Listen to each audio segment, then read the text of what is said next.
a suspect. Hanging with the killers in the projects. Taylor on a barrel, keep quiet. Catch a nigga slipping from behind. OG Bobby Johnson. OG Bobby Johnson. OG Bobby Johnson. OG Bobby Johnson. Put nigga out like an outbreak. Chopper start to make the house shake. Poppin' T Squad, it's your girl Keisha, aka Color Me Pynk, and I'm here with this week's Love and Marriage DC Season 2, Episode 6 review.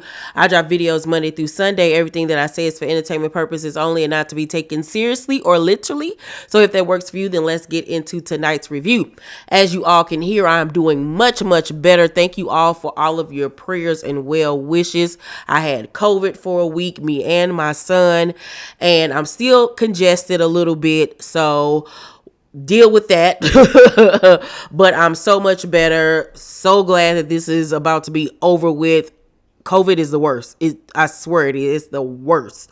But anywho, we're not going to dwell on that. God is good. Let's get into this review. So the episode picks up where last week's episode left off with Erana and Sherelle getting into it at Quick's ceremony because he had a street named after him in his old neighborhood. And Erana was like, that's why none of your friends like you. So petty and ignorant. And Sherelle was like, you think I care about somebody liking me, Erana? So Ashley, in her confessional, says that she's very disappointed in Erana from going from 0 to 100. Like, this was not the place and the time for them to be arguing. And I get that, but I didn't understand why she was upset with Erana. Erana wasn't the one that started the conversation. Sherelle was. So she was defending herself.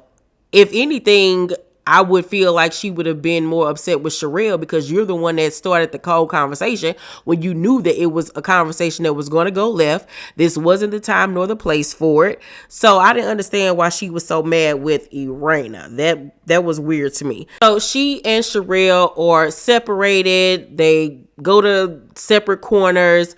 Ashley is talking to Erana about, what happened and everything. And Sherelle comes back over along with her husband, Black. And Erana apologizes for what was said. And she says, those are the words that Joy used to describe you. Black in his confessional was like, it seems like Erana is creating this narrative of me being unprofessional. Well, it wasn't Erana, it was Joy. Even though she didn't use the word shady, she literally used every word but that to describe that man. And this is what happens when you play the game of telephone and involve yourself in situations that have absolutely nothing to do with you. And I understand that they're on a reality show. They got to play the game of telephone. But, I'm too old for that. That's why I couldn't be on a reality show, because I ain't got time to be going and telling the next person what the next person said to keep up drama for a paycheck. Like, I'm too tired. I'm too tired and lazy for all of that foolishness. And so I can't feel sorry for Erana because she poked her nose in something that did not have anything to do with her, and then it all backfired on her. And meanwhile, Joy standing there on mute, keeping it cute and letting them argue over something that she brought up and started. Like, she's the one with the issue with this man, but everybody is arguing about it but her. You a gangster for that, Joy. You a gangster. Ashley and Quick go to the Breakfast Club to eat breakfast, and Ashley basically breaks down to Quick what happened between Sherelle and Erana at the event. And Ashley was like, I'm like, it's not your place to be playing. Let me tell you what this person said about you. It was about to be F both of y'all. She's still very upset with Erana because she feels like Erana should have handled it better and escalated the situation. And I don't agree with that at all. So Quick was like, he wants to get the guys together to see what can be done. And is there any issues amongst them? What can they do to help the ladies out? Because it's going to eventually end up spilling over to the guys. And with that, I understood where he was coming from, because it is going to spill over into the guys, especially between Clifton and Black. So Ashley decides that she wants to invite Winter out for drinks so they can clear the air, because she's tired of fighting and she just wants to be at a place where they could be in the same room and not trying to claw each other's eyes out. And at first, when she brought up the conversation about, how everybody just need to dead they beefs and stuff, I was looking at the screen like, I know you ain't talking. So I was pleasantly surprised when she said that she wanted to have the conversation with Winter, because I'm like, you the main one that keep on keeping up dust. Erana has a cowboy themed birthday party for her mom. It was super cute. Joy and Ashley come and show support, and they all have a little sit down, and Erana asks Ashley, are they okay? Because it's really been bothering her after everything went down at Quick's ceremony with the street name. And Ashley was like, yeah, we good, but you need to learn how to walk away. And I'm like, if that ain't the pot calling the kettle black, you can't tell nobody that they need to learn how to walk away. That was laughable coming from Ashley. I'm like, do you not know yourself?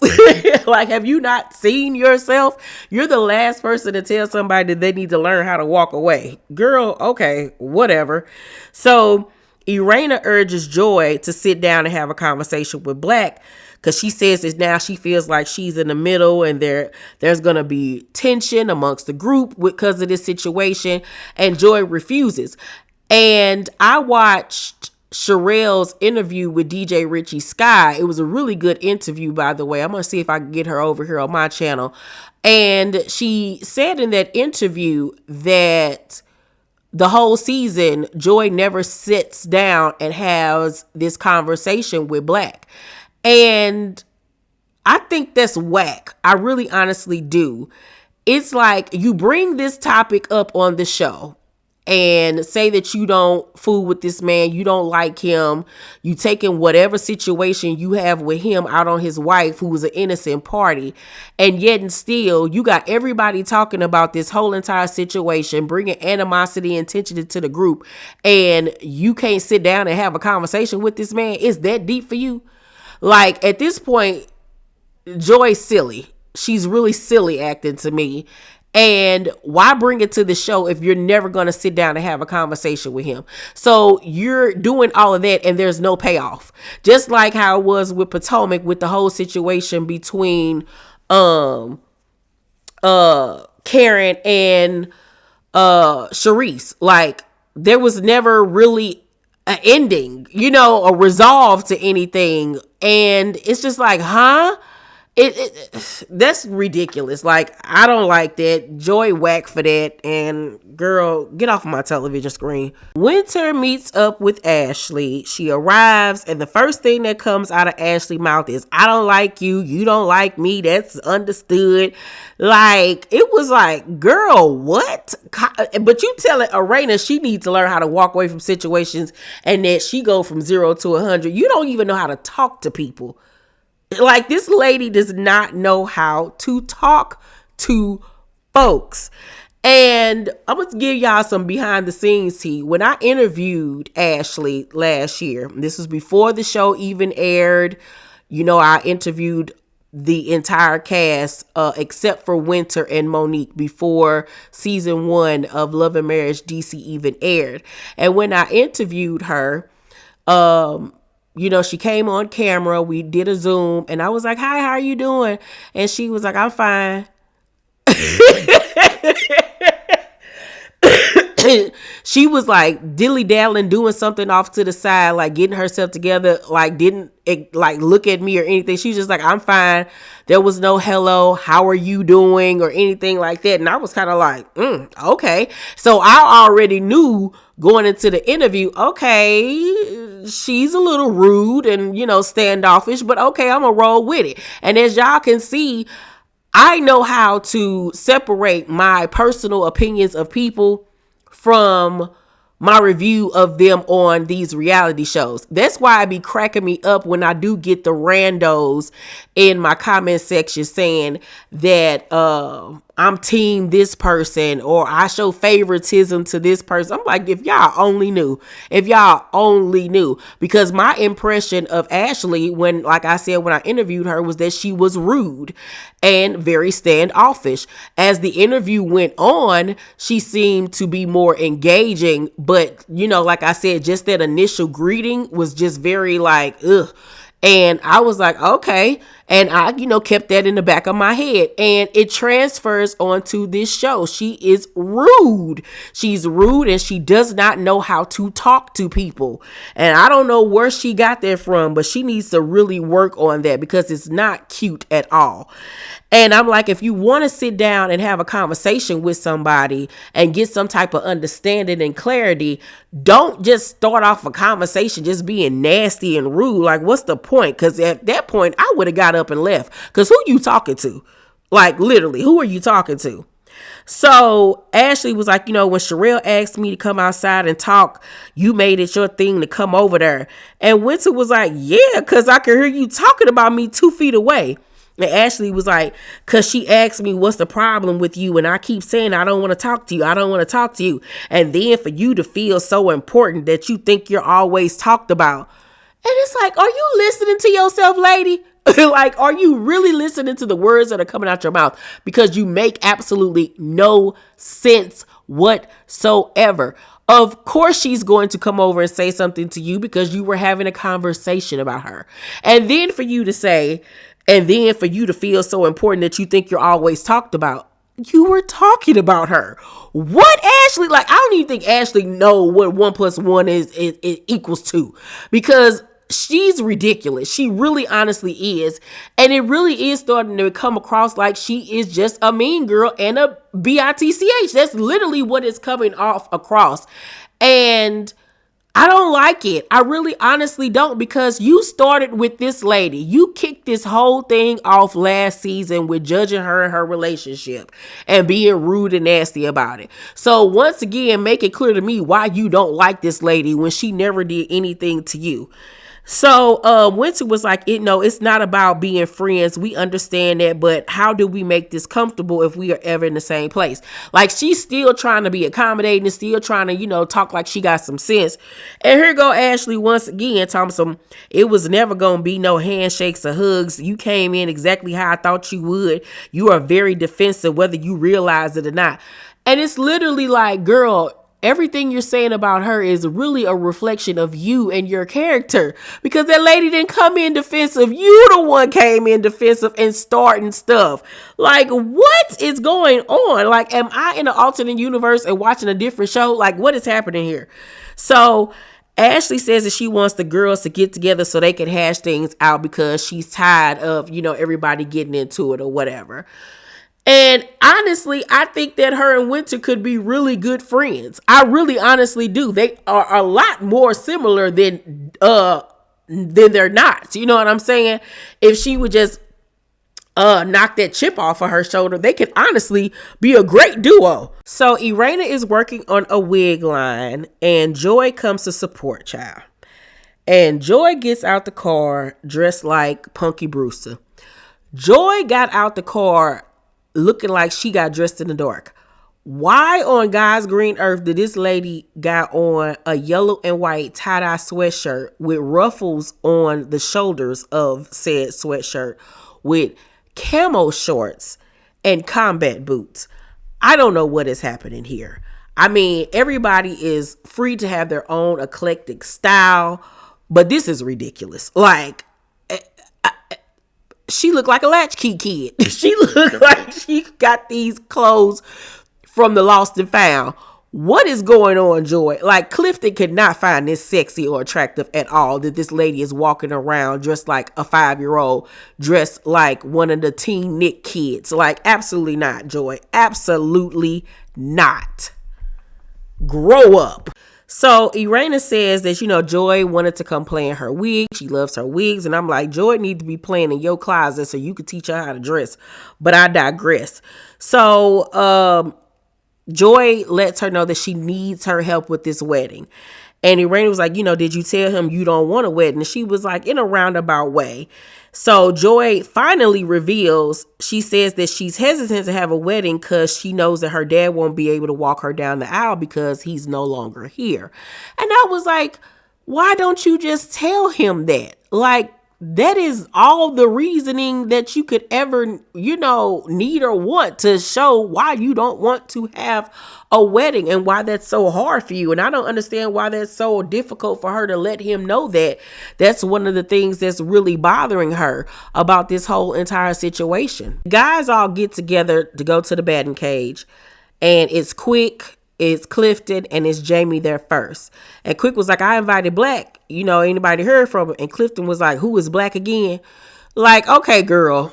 Like, you and Joy are the petty police. Like, you know who that man is. Like, that's what we doing today, sis. Like, grow up, Clifton. You too big to be acting so goddamn on childish. Like, grow the hell up.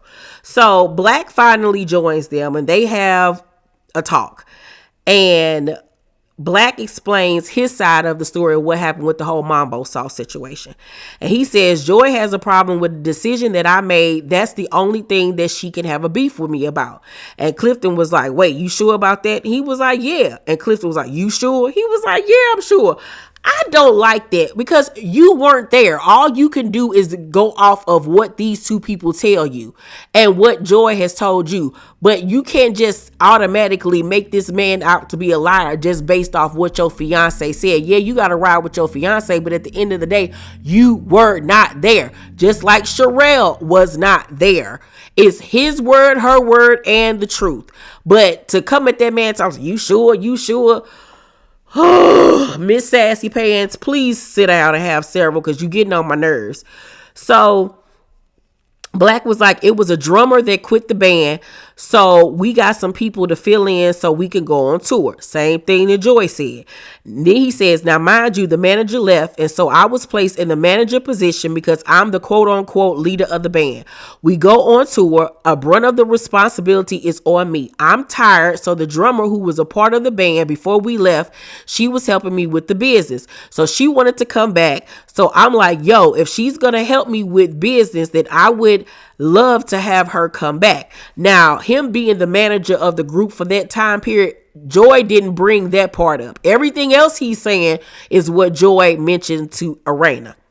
So he was like, everybody was like, I'm not sure. So I made an ultimatum. We bring old girl back or I can't do the band no more.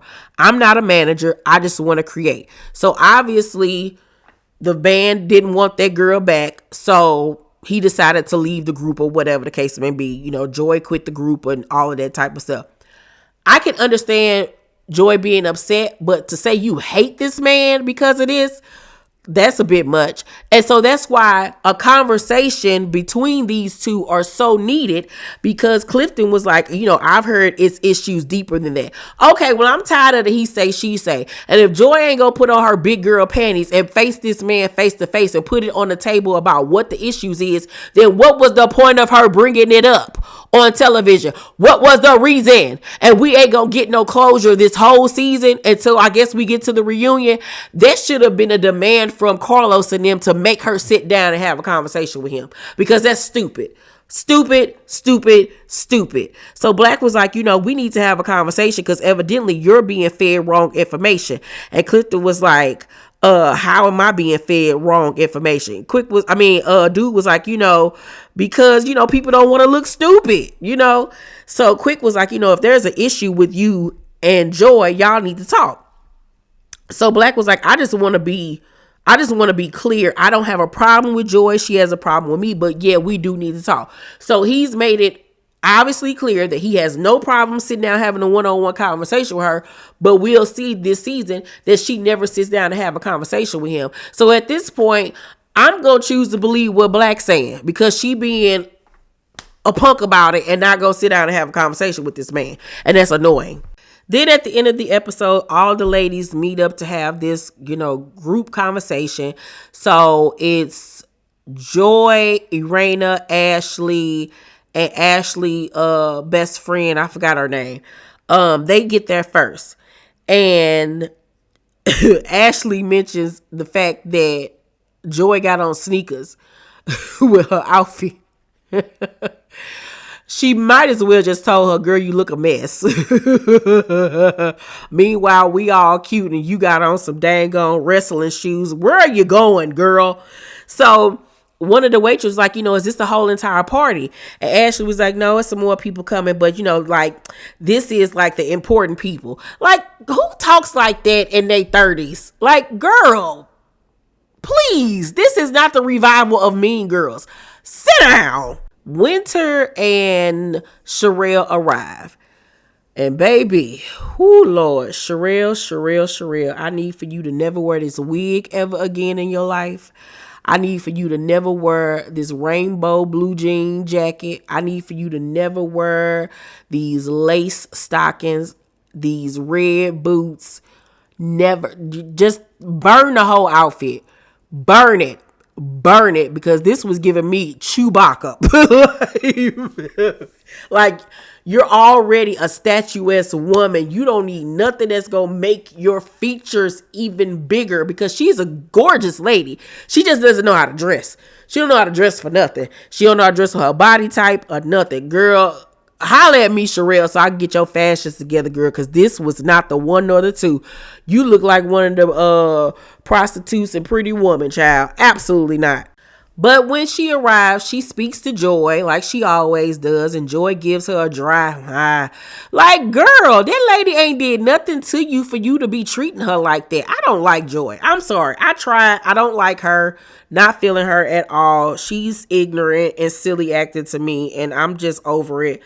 So, Ashley lays down the rules for who can speak and when they speak and all this stuff. And Erana kicks stuff off with the question of, why is Winter there? Because she didn't know that Winter was invited. And girl, does it matter why she there? Why does your wig not have no lace? But let me stop. You know what? I just cannot deal with all this ignorant behavior from these middle-aged women that are my age. Like, I cannot. It is annoying me. Maybe it's annoying me even more because I don't feel good, but like, absolutely not. Overall, though, I'll give tonight's episode of Love and Marriage DC a B-. It was cute for what it was, but the pettiness is like tapping on my last nerve. Y'all let me know what y'all thought about tonight's episode down below in the comment section. Make sure to thumbs up this video, like and subscribe, and hit that notification bell button. I love you, and I'll see you on the next video. Bye.